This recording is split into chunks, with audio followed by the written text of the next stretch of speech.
जन्महीनं परानन्दवीनं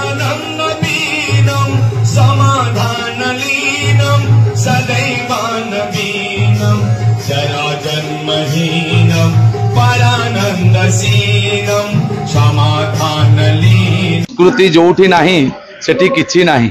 यदा यदा हि धर्मस्य ग्लानिर्भवति भारतः अभ्युत्थानम् अधर्मस्य तदात्मानं सृजाम्यहम्। परित्राणाय साधूनां विनाशाय च दुष्कृतम् धर्म संस्थापनार्थाय संभवामि जुगे जुगे। जो भगवान अत्र तत्र सर्वत्र विराजित, जो भगवान माटी रे अछंती, पानी रे अछंती, निया रे अछंती, पवन रे अछंती, आकाश रे अछंती। मु कोनोसी मूर्ति कथा कहूनी। माटी पानी निया पवन आकाश को जदि आमे मानुचे सी कोन आम संस्कृति नुहे कि? आ संस्कृति सबु बळ पई अछि। संस्कृति होउची नरसिंह। आ संस्कृति को मानु नथुबा जेते रहिला एमाने समस्त होचंदी गोटे गोटे राक्षस महादैत्य। ये नरसिंह निश्चित भाव रे महादैत्य मान को विनाश करिवे। से दिन गोटे हिरण्यकशिपु को बद्ध करी आम गहन आमे आजि पर्यंत मन रखुचु सेई नरसिंह अवतार।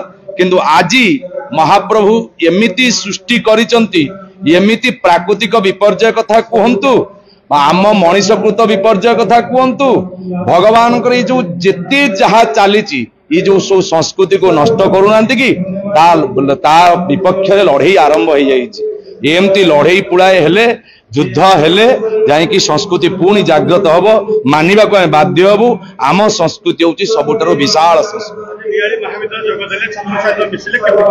बहुत आनंद, एते सुंदर परिवेश आउ नियाली जोठी सब बड़ निज कथा न भाविक निज कथा भावे ना, सब बड़ भावे संसार कथा। आरे समस्त आगंतुक को से पाखे हाणिकी हृदय लगे थाए। सी हूँ पूरा नियाली हाउली शब्दर समर्पण, जोटी निज को समर्पण करता है से पड़िया एक पवित्र जगह।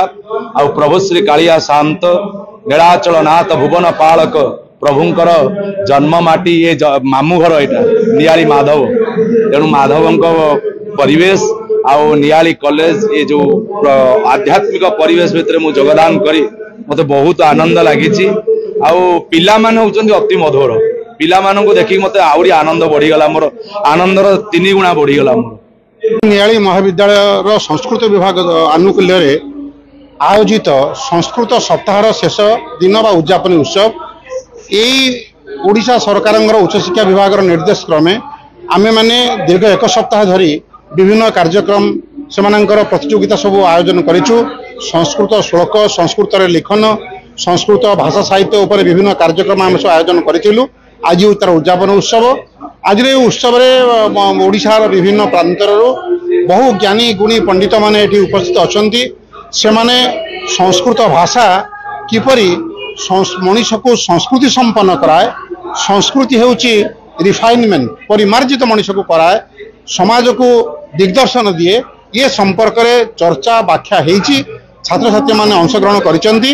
आज कार्यक्रम सफल होती और समाज को एक वार्ता प्रेरण कर छात्र छात्री मान माध्यम जे आमे आमर संस्कृतिर सुरक्षा बिना आमर विकास संभवपर नुहे।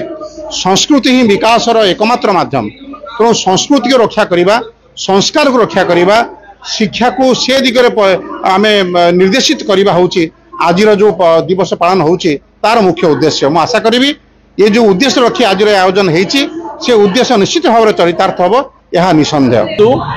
जड़े संस्कारित हेले ही से संस्कृति को बंचाई पार। तेणु संस्कृत को पठन कले जड़े संस्कारित हेब। तेणु संस्कृतर अनेक आवश्यकता रही ए दिग प्रति सरकार दृष्टि देवा आवश्यक। आपड़ देखो साधारणतः ओडिया भाषा एवं संस्कृत भाषा पाखापाखि सामंजस्य रही। तेणु ये जो देव भाषा संस्कृत आपको जदि जड़े पठन करे से मार्ग को अपनाए ता भीतर संस्कार आसव एवं से निश्चित भाव में आम संस्कृति को बंचाई रखे। अधिक खबर पाई आम चैनल को लाइक, शेयर और सब्सक्राइब करंतु।